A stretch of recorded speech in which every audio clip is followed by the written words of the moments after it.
And thank you all for being with us today. This is the third webinar in Illinois Action for Children's Family Engagement Webinar Series. This series has covered the way that Illinois Action for Children works with and empowers families through research, policy, programs, and coming up community collaborations. If you are joining us for the first time in the series, welcome. If you would like to catch any of the webinars that you have missed already, we have a website that you can go to access recordings, and you can register for our last webinar, which is coming up at the end of July. But we thank you all for being with us today, and I will pass the mic to Markinta Thomas to welcome you to this webinar. Thank you, Bree, and thank you all again for joining us today for today's webinar, Empowering Families Through Innovative Programs, where we will share some of our family engagement programs at Illinois Action for Children. Here's today's agenda for the day. We will begin with our welcome. We'll have time for introductions. We'll share learning objectives, and then we'll get to the meat of this webinar, our family engagement programs here at Illinois Action for Children. We'll share about our Head Start and Eller Head Start programming, our Strengthening Connections program, in our North Lawndale Community Connections program. At the end of the presentation, we will have time for Q&A, but we do encourage you throughout the presentation to put your questions in the chat, and we will work to answer those during the presentations, but then also after the program.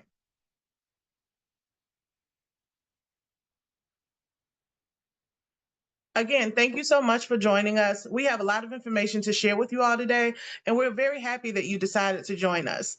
Illinois Action for Children has been in existence since 1969, and in that time, we've expanded, but we've taken time to learn and reflect on our work. That reflection really informs the way that we engage families in our programming. We believe in meeting parents where they are, but we also believe in engaging them as parents in our programming, working fully to understand their experiences and hear from them what they need to best support their families, and then work with them to strategize implementation and improvement practices in our programs. Today, we hope the information we share reflects this work. So now we want to know who's in the Zoom room. Please take some time to introduce yourself. If you can open the chat and share your name, your role, and if applicable, your organization, and what you hope to learn today.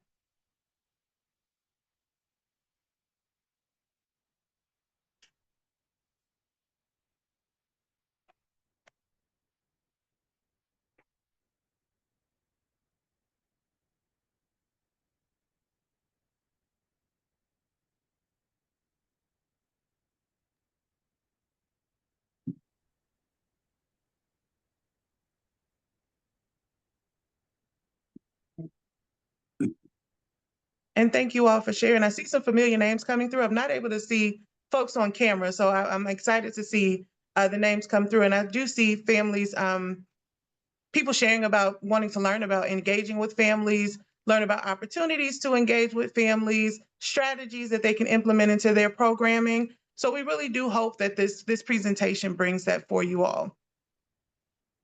Next slide, please. So now we'll introduce who we are.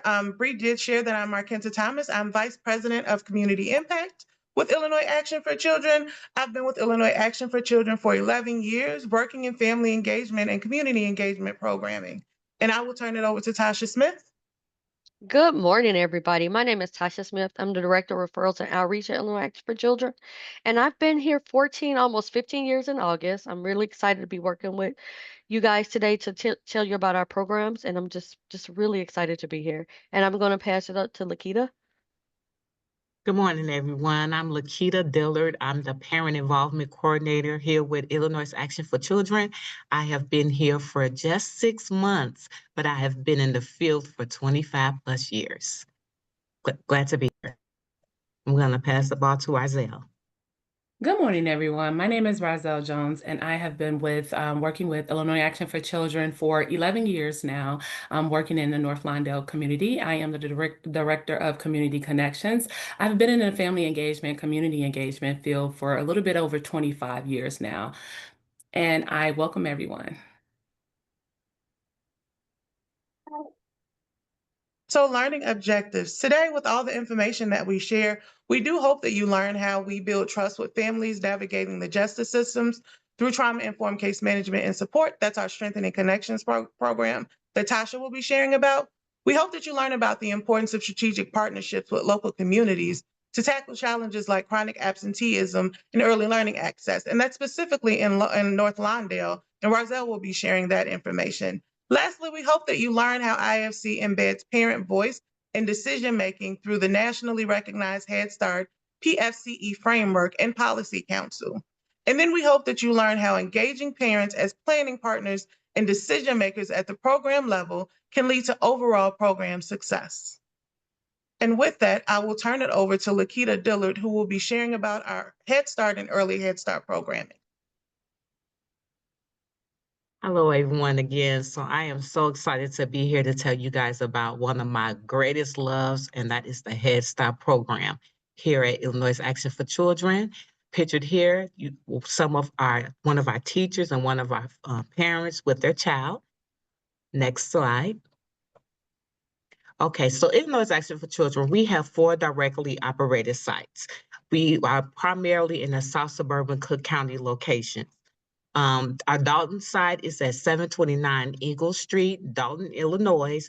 It's right over there by the Dalton Park District, if you're familiar with the South Suburban area. Then down below, we have our Chicago Heights location.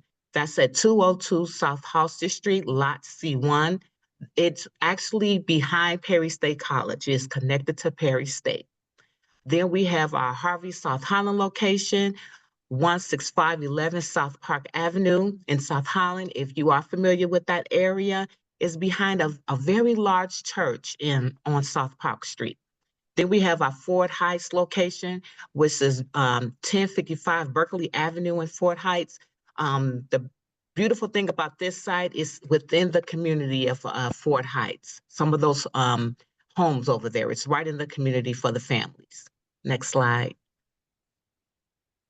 So here's some of our staff at our Illinois Action for Children Chicago Heights location, interacting with the families. Like I said, this location is inside of Perry State College. Centered there is our site director, Crystal, and then some of the family support staff. I'm going to tell you about those amazing staff.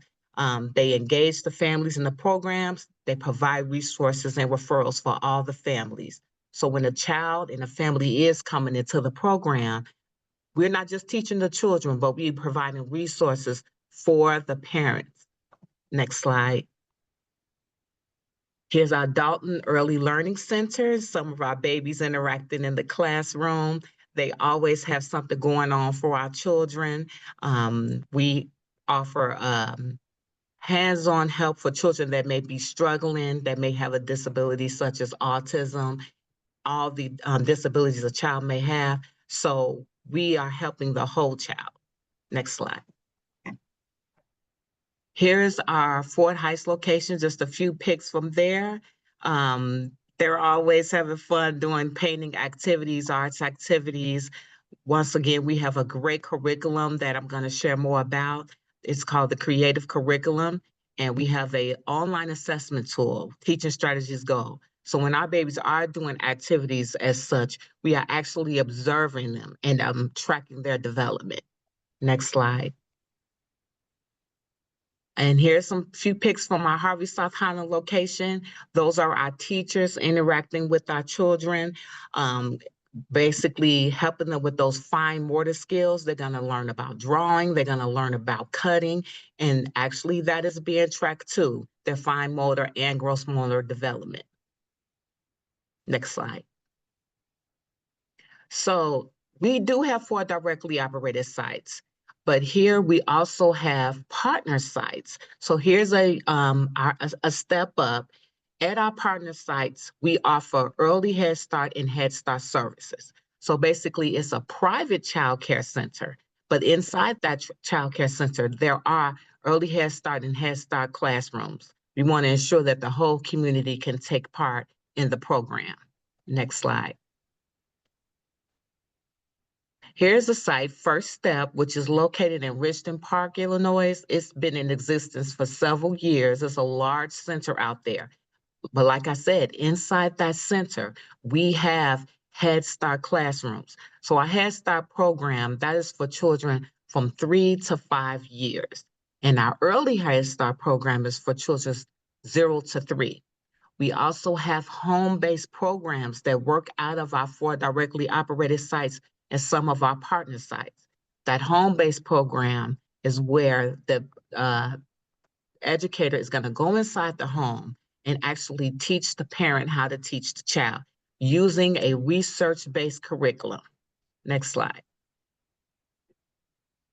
What we offer families education and child development services, health and mental support services, family and community engagement, and actually at our Harvey location, South Holland, we offer transportation for those families that struggle getting their children to school. Next slide. One of the great things about Head Start in general and Early Head Start, you have to have a parent policy board. That means that the parents have to be involved in the decision-making of the program. The purpose of the Policy Council is to participate in shared decision-making as outlined in our Head Start performance standards and to work with Illinois Action for Children Board of Directors. The officers of the Policy Council include a chairperson. We actually have our chairperson on today just to let you know. Our vice chairperson, secretary, and our community members. They are elected annually, okay? And our officers may serve for 5 years. These are actual parents, guys. There are parent representatives for every site partaking in the interview process. So myself that's here on the call with you today, a parent policy member had to approve me working with this wonderful agency. All of our teachers, our teacher assistants, our cooks, they are chosen by our policy council. Those are parents that have their babies in our programs. They also advocate for the program. They attend conferences and retreats related to Head Start. We are not just teaching our staff, but we are teaching our parents as well. Next slide. And here's an example. Our Policy Council in action, we went down to Springfield and we were actually advocating for the program. One of our parents are there on the end. I'm pictured here as well. And also our Vice President, Carissa Davis, that actually leads and runs our program. Okay, and then we right there with a senator, we rallied. Okay, we had our parents come with us to rally. As you know, originally we were not in the budget, Trump's budget for Head Start, but we fought and fought, all agencies. We all got together and we fought and we went to Springfield and we rallied. And as you can see, now we are in the budget and they're going to give us some more years. Okay, so we're going to keep advocating. Next slide. So just a bit of information when the babies come into the program, our 0 to 5 year old families and home-based families. They're not just sitting there, they're just not playing. The children are actually learning through play with a curriculum. Teacher Strategy Goal enables educators to focus on measure the knowledge and skill and behavior to predict school success. The key areas are social, emotional, physical, language, cognitive, literacy, mathematics, science and technology, and arts. Sometimes the children go out for field trips, but a lot of times we bring the field trips inside the center. So we are hitting those key areas every day and then through in-house field trips as well. Next slide. Education, child development success. Agency does have that research-based curriculum, creative curriculum. We utilize Teaching Strategies Goal. We have home-based education services utilizing a parent resource-based curriculum. And then we have data. We have data reviews all the time so we can see where our children are at in their development. Next slide.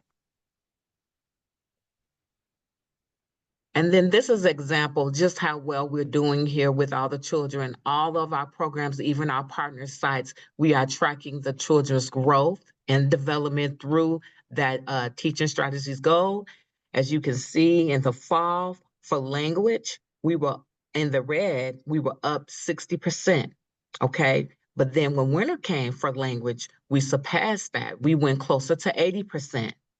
In literacy, which is a key area, in fall, we were just over 60%, but then we went all the way up to, once again, 80% for the winter. In math, the children are learning math through play, through manipulatives. We were over 60%, and then we are all close to 80% with our math. Next slide. Health services and nutrition. Our agency serves children 2 healthy meals a day, breakfast and lunch, plus a healthy snack. Due to guidelines from the CDC, the IDPH, DCFS, and Illinois Action for Children policies, we have internal policies to practice family-style eating. So when the children are eating their meals, the teacher is there to model the child eating, okay, to model the proper eating. Just like at home, we all sit together, we all eat our meals. That's actually the director there pictured from our Dalton location. The staff are trained to meet those CACFP meal pattern requirements to successfully serve meals family style with all our children. We also offer WIC services for our families, and we also have a nutrition consultant.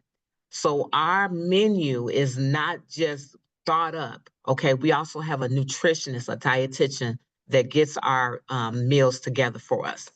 Next slide. And we offer mental health services. Within the first 45 days of the program year, we have a mental health consultant that will come in and observe the children in the classroom to see if there are any strengths or there are any weaknesses that we need to, address with the children. We also have that for our parents as well. If our parents are in need of any mental health counseling, we do refer them out for additional help. Next slide. And then family community engagement services, as I spoke about the policy council, it has been very successful. At our meetings, we must have a quorum. We must have a representative from each of our sites. There has been a quorum at every meeting this year. We have family engagement staff that provides resource and referrals to families, such as WIC. It could be housing. It could be help with utilities. We will refer them out to assistance.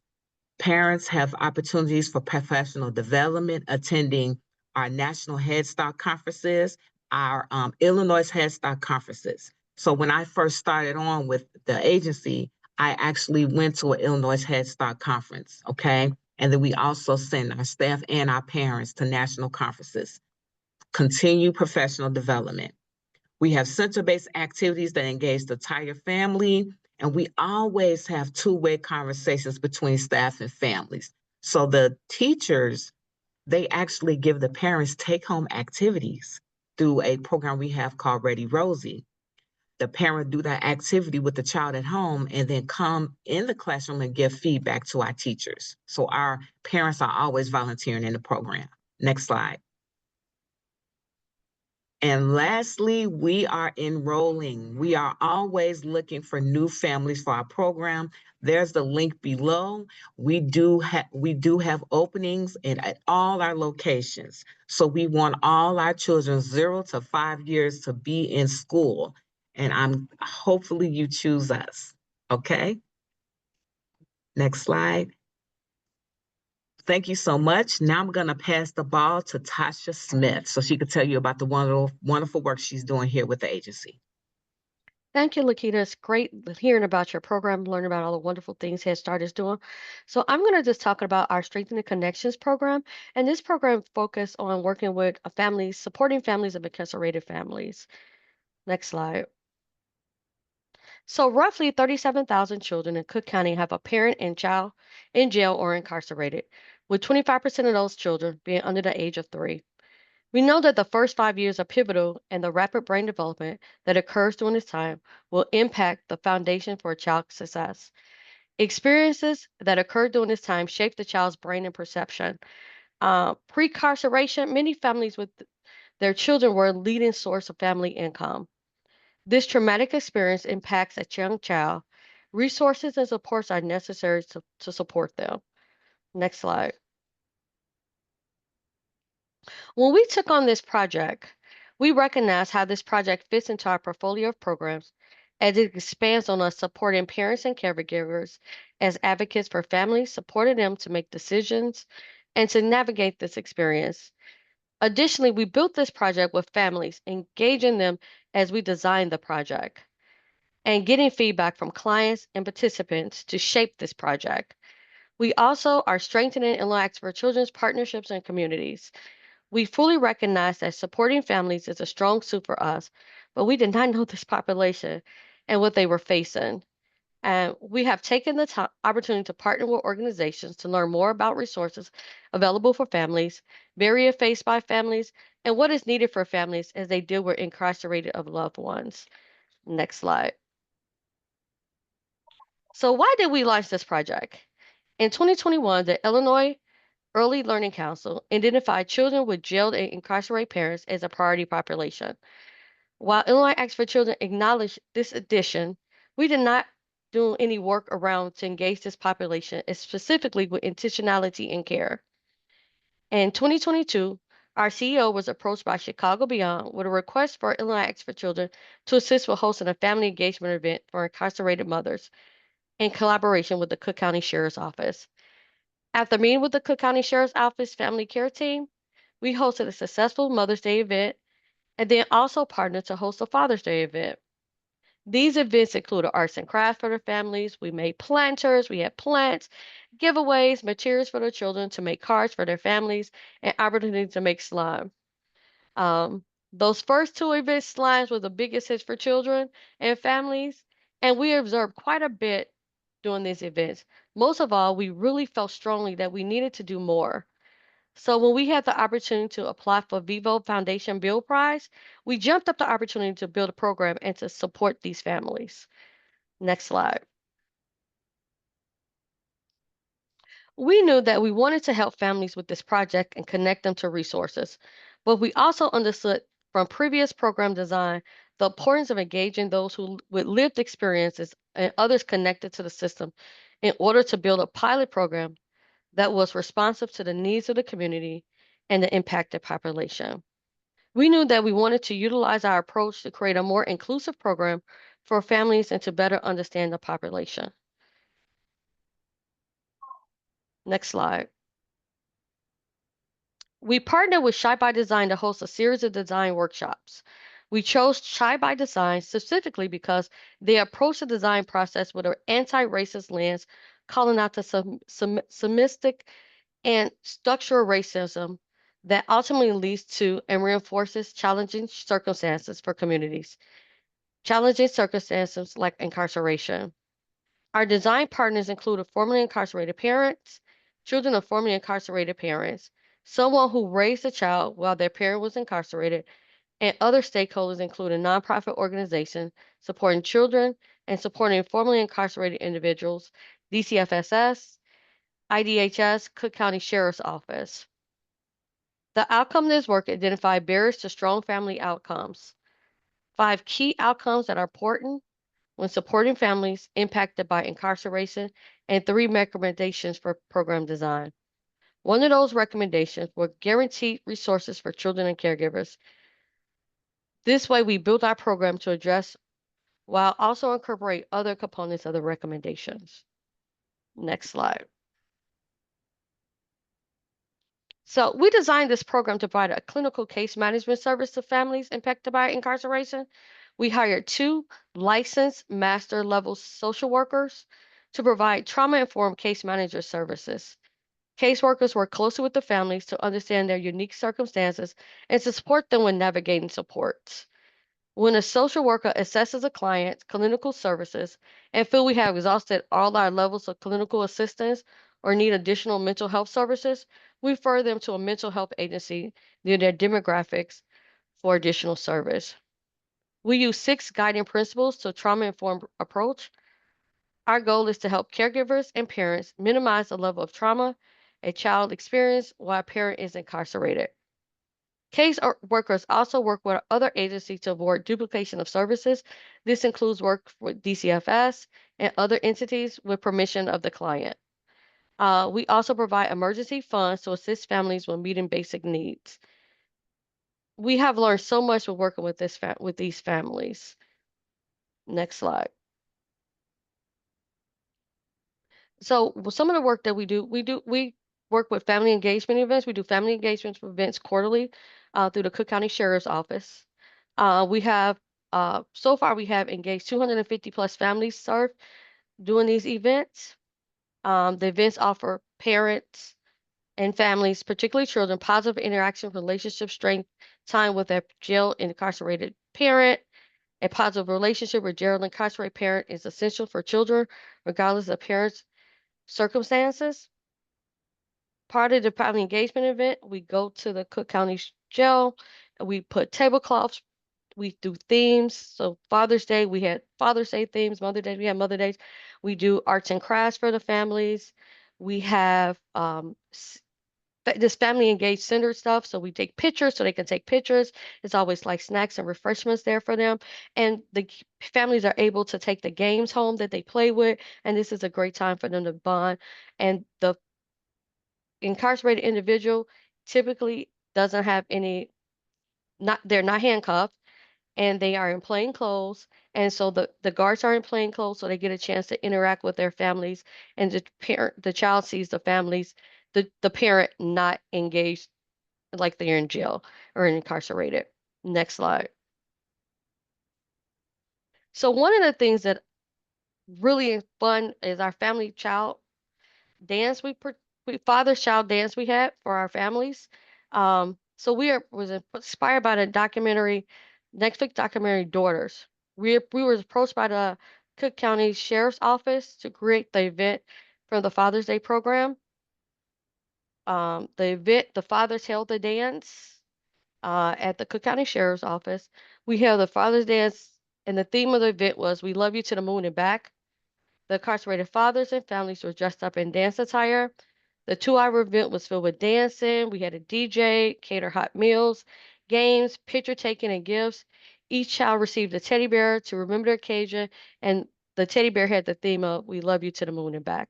So this is really exciting. No dry eyes in the house when this event was done, but it was a good time had by all. And so another thing we used next slide.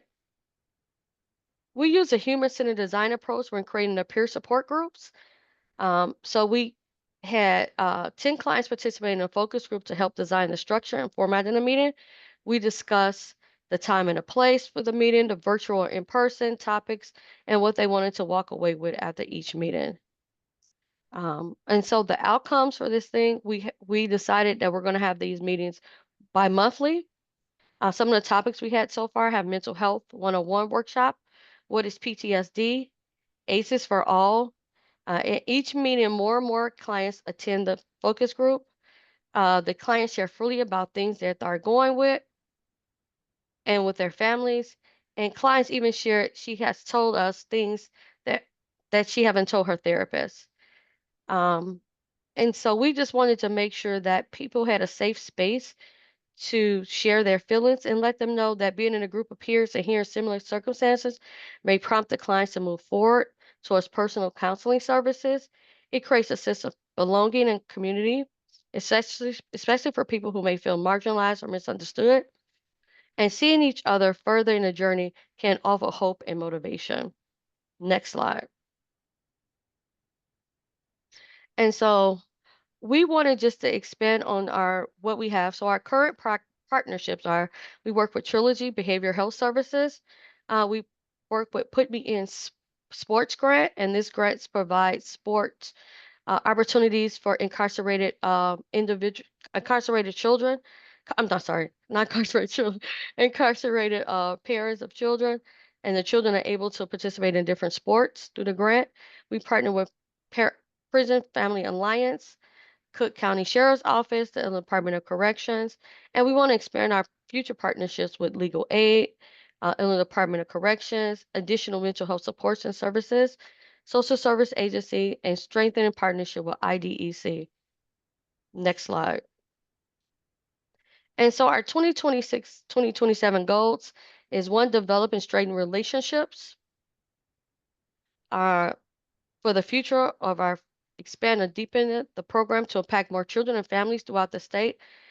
We would do this by developing and strengthening relationship with our Illinois Department of Corrections, Cook County Sheriff's Office, partner with more legal aid, mental health, workforce development, and we're partnering with Women's Dignity of Choice Pilot.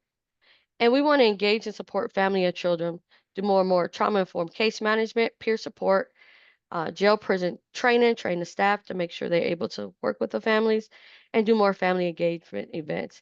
And to number 3, bring programs to scale. Next slide. And thank you for allowing me to share the work amazing work we're doing with Straightening Connections program. And next, I will bring up Razel to share more about her work with North Lawndale Community Connections. Thank you, Tasha. Thank you so much for sharing such an amazing, powerful, impactful program. That was extremely inspiring to listen to. Okay, thank you all. Next slide, please. Thank you for taking the time to learn how Illinois Action for Children's North Lawndale Community Connections team is weaving together vital community programs to create a powerful network of support for parents and children on the west side of Chicago, specifically in the North Lawndale community. With us today, you'll explore how our impactful case management With us today, you'll explore how our impactful case management approach within the North Lawndale schools is designed to reduce chronic absenteeism and keep children and parents engaged in their education. You'll also get an inside look at Parent University Chicago West, where we host quarterly parent-led events focused on enhancing parent education, engagement, and empowerment. And I'll also share with you today how our North Lawndale Early Learning Collaboration ensures families with children 0 to 8 have seamless access to crucial early learning services and comprehensive holistic supports. Next slide, please. So the first program that I'll speak with you today is about our North Lawndale Chronic Absenteeism Initiative. In 2015, our Staines Family Foundation invited Illinois Action for Children to apply for this initiative, which is a comprehensive effort to bridge the literacy gap for the North Lawndale students by 3rd grade. Illinois Action for Children's role was and still currently is to reduce chronic absenteeism and improve attendance among pre-K to 3rd grade students in 6 North Lawndale schools, focusing on a 4 core strategy approach. Our 4 core strategies involve 1, supporting a school-wide culture of attendance, building a relationship with the schools, trying to understand what systems that they have in place before we come with this program. Our 2nd core strategy is data, making sure that we can receive adequate data that identifies chronically absent students so that we can shape interventions and continuously do quality improvement. Our 3rd core strategy, which I like to say is the heartbeat of the work, once we receive data, once we start to see what students are experiencing chronic absenteeism, we connect with the schools to see if we can get the contact information for those students. Once we get the contact information from those parents, we expeditiously reach out to them, not to talk to them right off about attendance, but to really build a rapport, build a relationship, to try to understand what are some barriers that they're facing, and just to get to know them and for them to get to know our organization. Our 3rd is cultivating community partnerships to meet the complex and overlapping family needs. So once we do understand what some of those barriers are, we want to make sure that we have those community partnerships in place for the resources, as well as continuously building other partnerships so that we can make sure that families have their appropriate resources. Next slide, please. So with being able to have a 4 core strategy in place as such, we have been able to improve attendance and reduce chronic absenteeism over the last few years. In order for us to really see if we're making a difference, we use students, or we look at the data for students who have been on a caseload for 2 years or more. So this upcoming school year, which was school year 24-25, we had 207 students that was on a caseload across the 6 schools that we partner with. 114 of those students were on a caseload 2 years or more. And of those 114 students, 90 of those students improved attendance. So for the school year 24-25, students have improved attendance by 79%. As you can see, for each school, we partner with Kelman, we partner with Legacy, we partner with Sumner, we partner with Webster, we partner with Herzl, and we partner with Chalmers. Throughout each school and students that are on a caseload, every school, every student's, the amount of students have improved more than half of the students that are on the caseload. Next slide, please. When you think about the tiers, a lot of times that the 3 tiers are associated with the students.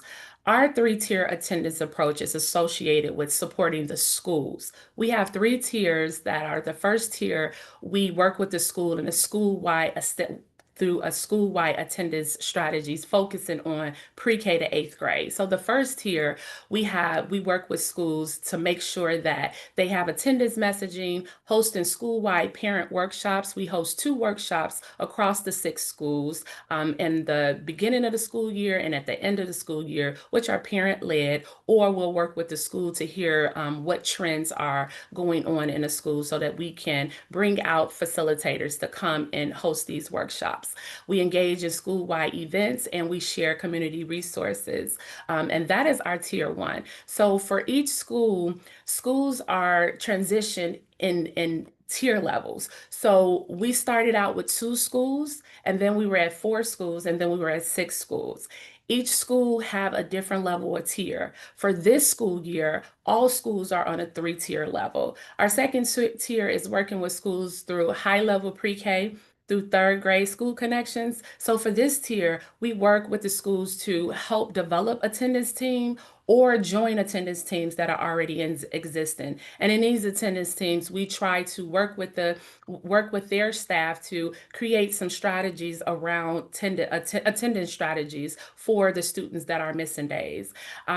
Tier 2 also involves receiving and accessing the data, sharing monthly attendance activities, attending the grade level meetings monthly. So all of our case managers, we have 3 case managers that work in the 6 schools, and the case managers attend all of the grade level meetings across the 6 schools monthly to really talk with the teachers, to really talk to teachers with the students that are on a caseload, and to give teachers a chance to refer the students, any students that they see that may need our services. And we also host monthly attendance mini celebrations in tier 2. And what that looks like is whatever classroom has the highest attendance percentage for the month, we'll come in with a healthy treat, with pencils, little trinkets. It's just to continue to build the morale of attendance, and we don't ostracize children, because pre-K to 3rd grade, they are not getting themselves to school. So we make sure we host the attendance mini celebrations for a school-wide classroom. And then our tier 2 is for intense case management for pre-K to 3rd grade. So for all of the students that are on our caseload, they receive the intense case management for families, meeting with these families, meeting them where they're at, meeting them at their homes, meeting them at the schools, at a cafe. It's the parents' option as to choose where that the case managers will meet them at. And when the case managers meet with them, they create and they go over an attendance success plan with the families. And families are very receptive to it. They're open, and majority of the times the parents are requesting to meet at the school opposed to a cafe, but a lot of the families will ask to meet at their home. Our 3rd tier that we utilize for school are the quarterly nudge letters for students that are on our caseload. With starting the program, we got a lot of feedback from parents that were sharing that we know that CPS schools administer letters to families when they are missing multiple days of school. And parents have shared that some of the language could be a little punitive, a little off-putting, that they can't really relate to it. And this is just the feedback that we've heard from some of our families. So with that, we created our own nudge letters. And what that letter looks like is very, very visual, very colorful. We have a bar that showcase what the average child in your class, in your child's class, and in your child's overall school, how many days that they are missing. And then we show a bar of how many days your child is missing. So, a lot of parents can be pretty competitive. And with that letter, we also include strength-based language, letting them know that, hey, if your child is missing a certain amount of days of school, you can call this number, which is one of the case managers' number, and we can set up a meeting and provide adequate resources that may help your child get to school. We service those letters quarterly. We try to do it at report card pickup so that parents will be able to see a good measurement of the days that their child have missed. And those letters have been very impactful. Sometimes we cannot get a hold to parents, but when those letters come out, case managers get a lot of calls just based on those letters. Next slide, please. So when we talk about attendance, a lot of the main question that comes up is, well, what are some of the barriers? What is happening? Why aren't parents bringing their children to school? Well, there are a lot of barriers. It's not just the one side. It's not just one barrier, two barriers, three barriers. They're intersecting. We have barriers from domestic violence that relates to unstable housing. There are barriers around non-traditional work hours for families not to get to school, but not being able to get their child to school. But these three barriers, transportation, illness, chronic illness, and awareness of missed days, these are the top three that continues to surface. For transportation, we hear that is one of the top that over the past 10 years with working on this initiative, that has always been the top three. And with some of the supports that we try to combat this barrier with, we will and we can provide bus cards, but we don't want just a Band-Aid fix. So we think about sustainability. Once this program has evolved to another school or so, like what could we make sure, what practices are in place? So with that, we make sure that we focus on building social capital. We make sure that we develop carpools. We had a family that we noticed that were receiving the attendance. The parent, she was a younger parent, and she was missing 2 days, 2 consecutive days, Wednesdays and Thursdays, all at the same time. And it's, again, the second core strategy with receiving this data. And the case manager, it took a little time for them to really get the contact number, because that's the barrier for our case managers at times, is just really getting the contact number and the accurate contact number. But once the case manager was able to really talk to this parent, we found out that the child missed Wednesday and Thursday because she was in school with trying to get her GED, and she didn't have anyone to pick up the child at that time. So she would just leave her child with the grandmother, because the grandmother was a little bit too old to come and pick up the child. So learning that, we work with the case managers work with the parent to identify another parent that lived a block over, to come together, meet. We just bought some muffins, some coffee. We asked the parent, was it okay if we try to identify another parent that can help her? She was open to it. We brought the parents together, let them have a little meet and greet, talk it out a little bit. And from that parent was picking that child up from school and taking that child to the grandmother. And the parent did succeed with getting her GED, and they're currently still in touch. So we try to, again, make sure that we are creating supports that are sustainable. For illness is inevitable. And it's not just illness of the child, it's illness of the family sometimes. But we also talk to the families and talk to them about how sick is too sick for your child. We try to talk to that parent about, we let them know, we encourage that parent with letting them know, you are your child's first teacher, first doctor, first dentist. However, we still want you to, just be mindful of, like, if your child doesn't have a fever at this amount, if it's just the sniffles. So we try to give information around how sick is too sick. And then we also encourage families to, communicate with the teachers and let the teachers know, so that maybe possibility that you can get some work so that your child doesn't fall too far behind. And then chronic illness,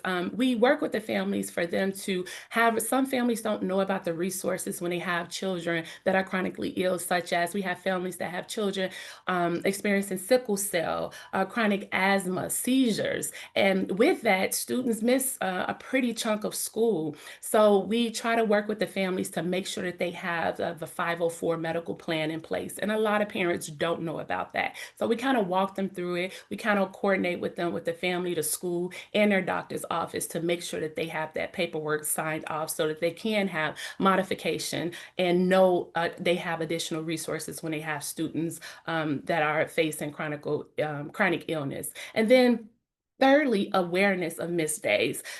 Believe it or not, sometimes parents don't know that, if they miss the first 2 days or so in the beginning month, and then another 2 days, and then another day the next month, and how quickly and how fast that those days add up. So our case managers do a really great job with, meeting with that parent to just really showing them real time and having physical printouts so parents can see these are the days that your child has missed, and not only just providing that, but having an action plan of next steps forward. Next slide, please. In order for us to continue to learn what the barriers are, we want to make sure that we have those resources in place once we learn what those barriers are that families are facing. And some of the community resources that have been with us strong over the years is like Cradles to Crayons, which they provide tangible resources for families to provide socks, t-shirts for babies, cribs, strollers, a lot of tangible items that families need. Chicago Furniture Bank, for a very small fee, families are able to get their entire home furnished. The North Lawndale Employment Network, one of the barriers that has surfaced a lot is just when families have those non-traditional work hours, and which I mentioned about the last family. So we try to encourage the parents to advocate for themselves to see if they can adjust their schedules, and if they can't adjust their schedules, to even be looking for employment that kind of works with the alignment of their child's schedule. The Encompassing Center, which is the mental health center that we partner really strongly with. Another barrier that, we hear that a lot, just to be quite transparent, that parents are lazy, and that's not the case. That is not the case. And when we talk about mental health, parents are transparent with sharing that life stressors sometimes. They're like, it's not that I'm lazy, it's just that I can lack motivation with getting up to get my child to school. We hear the term life be lifing, and they will share that with us. And they have been extremely receptive over the years, since COVID, actually, if I might add, and with receiving mental health services. So we want to make sure that we have that. And then Alice Kids. Alice Kids is a pretty general operational organization that will give us, if we apply for gift cards for families, when a lot of families share that some of the barriers are they don't have the proper uniforms, or the uniforms aren't clean, and that can be a barrier. If parents don't have the clothing to bring their children to school, they will not bring them, in spite of the teachers will say sometimes just bring them, but they want their kids to have or dress in the appropriate wear. So with that, Alice Kids will provide and have provided gift cards to like children's place for families to receive uniforms and shoes. They'll provide gift cards to Walmarts for families to receive detergent so that they can wash their clothing. And then I Am Able is another mental health facility that we partner really strongly with for families and for children. And then Lawndale Christian Health Center that we've noticed that a lot of families will share with us that they don't have a health center, or they need assistance with getting like a medical card or so. Because in the beginning, when school first starts, for the younger students, they have to have those physicals, and we learned that they've missed multiple days of school because they just don't have a health center to go and get that physical. So we make sure that we assist families with medical centers. Next slide, please. All right. Our next program that we'll talk about is our Parent University Chicago West program, which this is a proven framework of our Parent University from our Parent University in Savannah, Georgia. We present this dynamic community-driven initiative focused on recognizing and nurturing the pivotal role of parents as integral partners in the educational process of both their individual growth and their collective advancement of their families. Next slide, please. All right, what is Parent University Chicago West? Our mission for PUCW is to enhance parent education, engagement, and empowerment by creating inclusive spaces where families gain tools, knowledge, and confidence to support themselves and their children's academic and personal success. Who do we serve? We serve the entire west side of Chicago, particularly in North Lawndale. However, we do not turn anyone away. And our program operates by quarterly parent committee planning meetings. This is a strongly parent-led initiative. So we host these parent committees so that we can talk about the previous event that we've had, talk about the planning for the upcoming event, and talk about the workshops that parents would like to engage in. I highlight and boldly say again, this is a strictly parent-led program. And from the parent meetings, then we host our quarterly parent-led events that promotes learning, leadership, and collaboration. Next slide, please. So when you think about Parent University, if you've heard of Parent University, you probably associated, I should say, with Chicago Public Schools.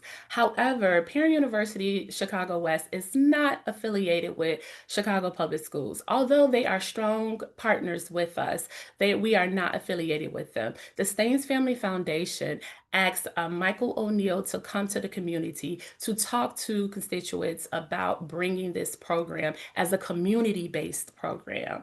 And Michael came and talked to the community, and the community was overly excited. There is a parent university that's associated with Chicago Public Schools, but it's in the Austin area and a high school. But again, this particular program is community-based for anyone who would like to come and be a part of it. It replicates a well-regarded parent university model that was conceived over 2.5 decades ago by Mr. Michael O'Neill in Savannah, Georgia. And that is him in the picture. And we have a Brittany Noel who is in the picture as well. She helps lead this program with the Parent University. We were asked in 2022 to do an RFP for this program, and which from that time, next slide, please. From that time, we have engaged a total of 10 planning committee meetings, of which I talked about a little bit.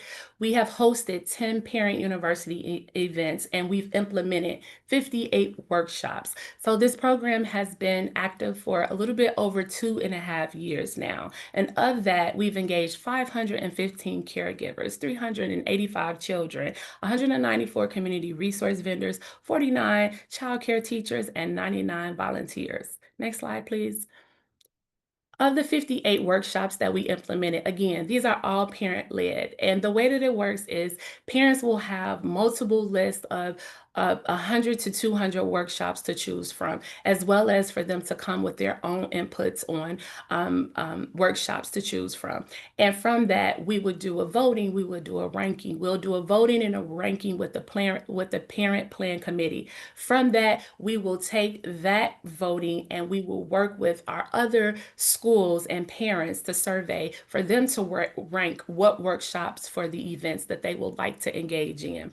We try to make sure that we have workshops that pertain to stress management, around some form of stress management. We try to make sure that we have some form of physical wellness. For the stress management, we try to make sure that parental stress management, art therapy. For physical wellness, we try to make sure we have something for self-defense, chair yoga.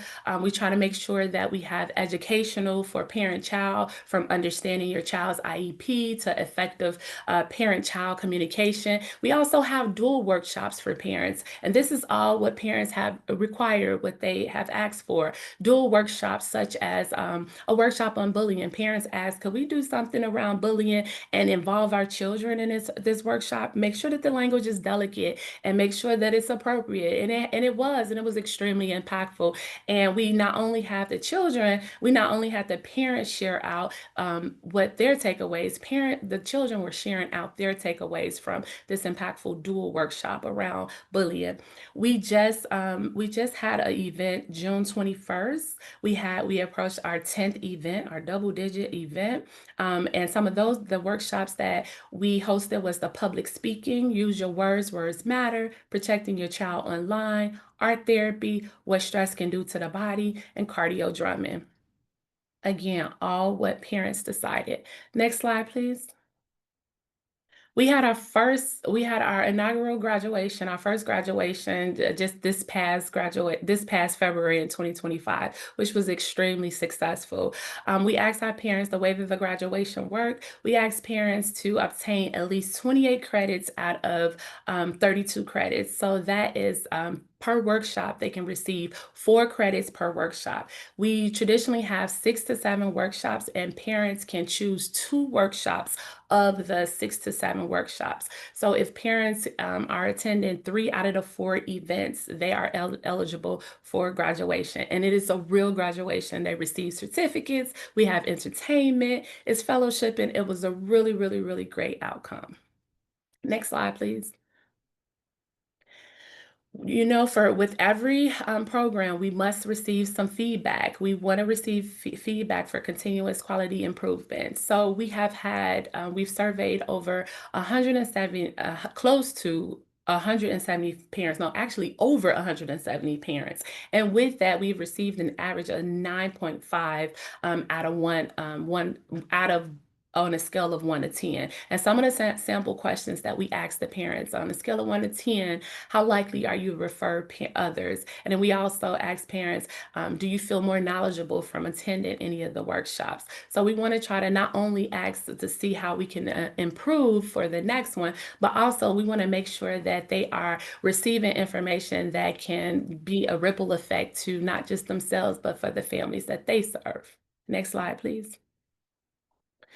All right. Parent University Chicago West has also been featured on ABC Channel 7 News, on NBC Channel 5 News. We've also been featured on Channel 2 News, just highlighting the impact of our work in the community.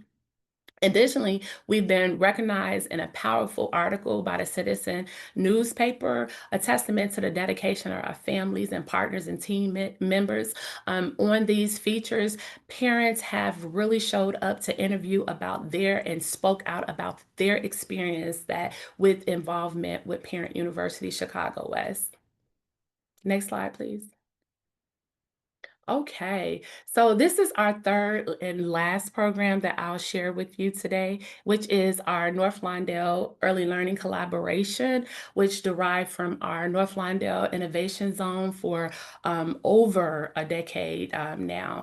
We have been coming together for a little bit past 12 years, hosting monthly meetings with the community to work with diverse stakeholders such as community partners, organizations, residents, parents, to work together to ensure that families with children birth to 8 have access to enrollment in quality early learning programs and also have holistic resources.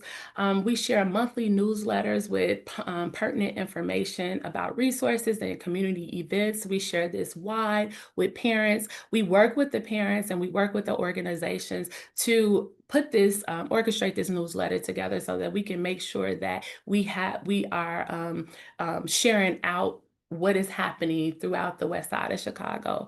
We also have a self-referral form for families to scan that will take them to a page with a North Lawndale directory with a long list of active link resources, as well as they have an option to receive a callback to be connected to any resources of their choice. Just making sure that we are keeping a warm handoff and a one-stop streamlined process for our North Lawndale families. And with doing the North Lawndale directory, we did this with parents' input as well too. Of course, we had our community organizations at the table, but we wanted to make sure that we was not leaving out any forms of resources that we felt that parents needed, and not just for themselves, but for their families as a whole. At the end of the day, we work to create a sustainable and powerful environment where parents and community members are not only engaged, but also equipped to support every child's path to success. Because we all know together that when families thrive, children soar. Thank you.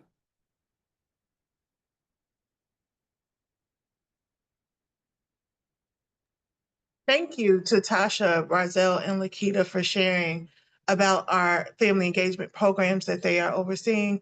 I know that they have done great work within their programs. I've visited and seen this work in action, and it's great work that's happening. So thank you all for sharing. We hope that you were able to glean something from the information that was shared today. I do offer for you all to put any questions or comments in the chat that you may have. I do have, if you don't have any questions, I do have a reflection question for today. And the reflection question is, how does something you learned today connect with what you already know? So if you could answer that question in the chat, that would be great as well. I invite you to stay in touch. You can reach Lakita, Tasha, and Rozelle via the information that is shared here to learn more about the programs that they shared about. Also, if you're able to join some of the work that's happening specifically in North Lawndale, I do encourage you to do that as well.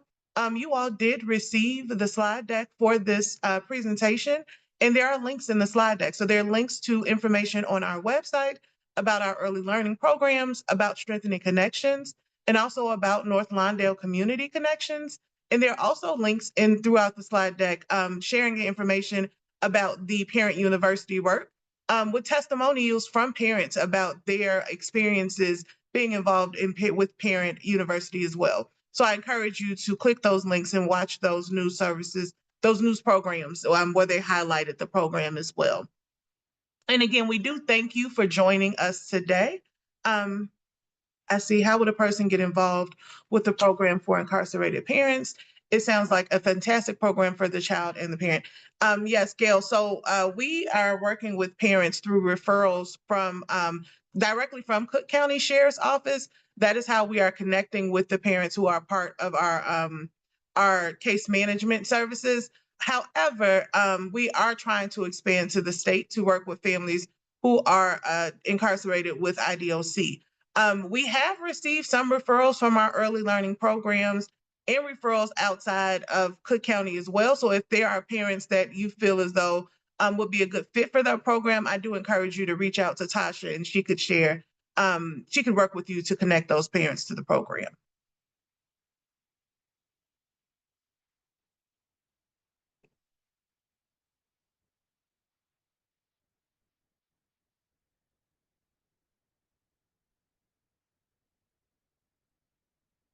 And I don't see any more questions coming through.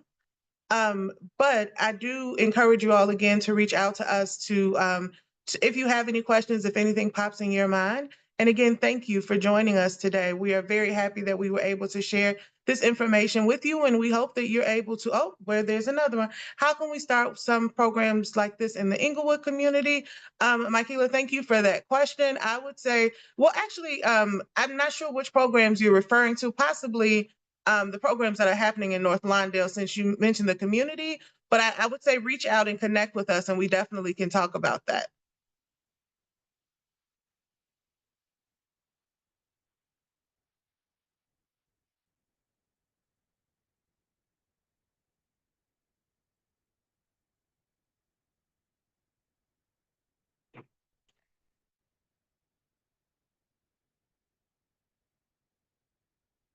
Again, thank you all for joining. Thank you.